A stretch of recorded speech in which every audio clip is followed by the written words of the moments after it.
What you are about to experience is out of this world. Politics, history, and of course, a lot of entertainment.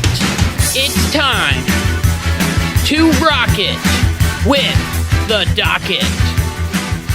Hey, what's going on, everybody? It's Kyle Dockery with the Dockery Docket. We are here with another fantastic episode of the Dockery Docket in my new studio. I'm excited to be here, and I hope that you are excited to be here as well. And if you are excited to be here as well, make sure to go down below, hit the like button, hit the subscribe button, so then you never miss one of my videos. Now, I know that I talk about the border a lot, but the situation that is going on right now is terrible, and I believe that it is only going to get worse. As right now, I believe that Texas is on its own in this fight against this immigration conflict, which is sad because it once again seems like the Democrats are leaving Texas out to dry. This video right here shows a group of young military-age men rushing the border and attacking border agents. Just take a look at this. It's horrific.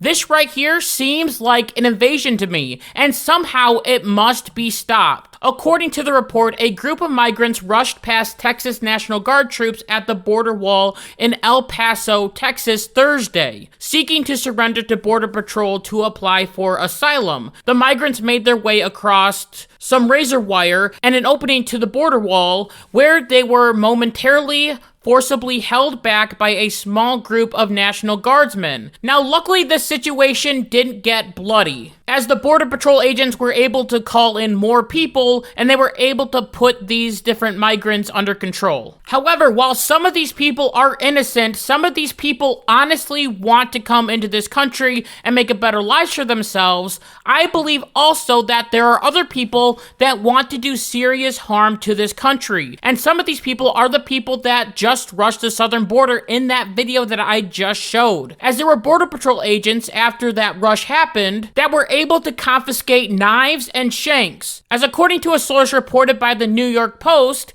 they said these people were willing to assault military personnel, and they were also willing to assault law enforcement.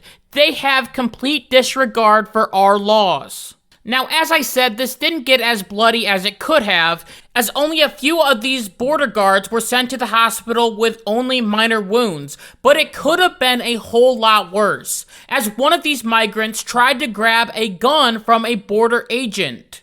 If these people are willing to bring weapons over, if these people are willing to assault National Guard troops and grab their guns, and we also have multiple people coming over who we don't even know who they are, could we have a situation where there is an attack on this country? Now, I am not trying to scare you, but I am warning you that this was just one accident. And as the weather gets warmer, more and more migrants may start to come over, and there may be more rushes like in this video that we saw. So make sure to keep your eyes peeled, and hopefully we won't see a terrorist attack happen on American soil. As speaking of a terrorist attack, there was a terrible situation that happened in Russia, which could cause some political ramifications and also caused a lot of confusion as well. Let me explain. So I was on a boat when a friend wrote me with this article and asked what was going on. Then my wife all of a sudden got an update claiming that there was a terrorist attack in Russia. And I didn't realize the magnitude of this attack until after I was off the boat, as 4 gunmen entered the Crocus City Hall Theater, where they shot and killed 139 people and injured up to 100 people. Now, the 4 gunmen were all captured and were seriously beaten by the Russian police. You wouldn't see that in America. They would probably be released and back on the streets. But anyway, these 4 gunmen showed up to trial, and you could just see that their faces were badly bruised and bloody. It then came out that the 4 men were a part of the terrorist organization ISIS. Now, when I heard the word ISIS, I was very confused because I thought that ISIS was destroyed during the Trump administration. Along with that, ISIS is known for carrying out these different attacks, and in the end, they kill themselves. That's why they do suicide bombs, or if they are a gunman, then they put the gun on themselves. This raised a lot of questions. Who were these men? Where did they come from? And did they have any ulterior motives? Now, it gets confusing because the United States actually warned Russia about a potential terrorist attack, as the United States Embassy in Russia released a warning to all Americans in Russia to avoid large gatherings for 24 hours. The report explains, the embassy is monitoring reports that extremists have imminent plans to target large gatherings in Moscow, to include concerts, and U.S. citizens should be advised to avoid large gatherings over the next 48 hours. Do you see how they mentioned concerts? How on earth did the United States know that this was going to happen? Well, apparently, the United States has been monitoring ISIS-K for a long time. ISIS-K wants to establish a Muslim caliphate across Afghanistan, where the group was responsible for a terrorist attack that killed American service members during the failed Afghanistan withdrawal. And along with Afghanistan, they want a caliphate with Pakistan, Turkmenistan, Kazakhstan, Uzbekistan, and Iran. Now, Russia has had some history with Afghanistan, as before the United States decided to hang out there for years, Russia was hanging out there for years. And of course, this made all of those Muslim countries angry. Colin Clark explained it perfectly by saying, ISIS-K has been fixated on Russia for the past 2 years. ISIS-K accuses the Kremlin of having Muslim blood on its hands, referring Moscow's intervention in Afghanistan, and also Syria. Now, I want to make it clear that I believe 100% that ISIS-K or an Islamic terrorist group of some sort committed this terrible act. But this didn't stop the questions and also the conspiracy theorists from rolling in. The biggest question on the Russian side was Ukraine involved in this in any way? This is a theory, but you have to realize that both Russia and Ukraine are at war right now. And I believe that if an attack were to take place in Ukraine, people might assume that it was Russia. So I think Putin had the right at the beginning to ask, hey, was Ukraine involved in any way? Putin played into this theory a little bit too aggressively, as he first claimed that they caught the men trying to flee into Ukraine. To Putin, this meant that these men were trying to escape to Ukraine because Ukraine was friendly to them. And of course, Kiev was angry about this and rebutted Putin's claim, as they strongly claimed that they had no involvement with this attack at all. Then, later on in the week, Putin made another speech and acknowledged that it was radical Islamists that carried out the attack, which was good, that's the truth. However, he tried once again to pin the blame on Ukraine. As Putin said, this evil act can only be another link in a whole chain of attempts by those who have been fighting with our country since 2014 via the Nazi Kiev regime.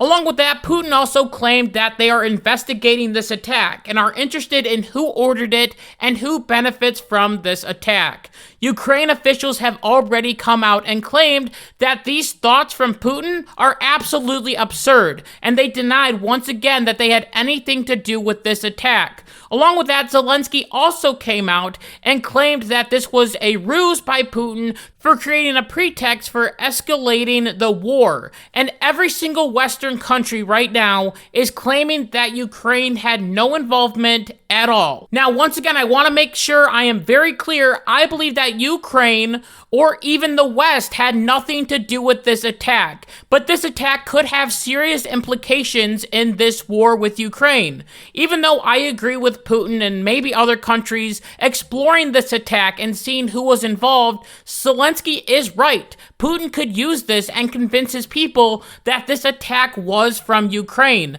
and Russia will have to fight back. Maybe this is the fire that Putin needed to motivate the Russian people to continue this war. Also, this situation has implication when it comes to the West. and more importantly, us at home. As for a while now, Democrats have been begging to pass a bill that will send more and more money to Ukraine. And Republicans have fought back and said, we can send funding to Ukraine, but not too much. Democrats could use this attack to try and send more money into Ukraine, telling them, well, we have to send more money into Ukraine because they're going to get attacked by Russia even harder now. Which means, once again, that we are going to be fighting in this war for a long time. More than likely, there'll be this big bill and we'll send multiple billions of dollars to Ukraine for absolutely no reason at all. But hopefully nothing will change and Ukraine and the United States won't be involved in this attack, and we can focus on destroying the actual terrorists. And if the situation does get a little bit more hectic, you know that I will be there to talk about it. And with that, I just want to thank you so much for listening to this episode of the Dockery Docket. And until next time, like my mom always says, be good, be kind, be loving, goodbye.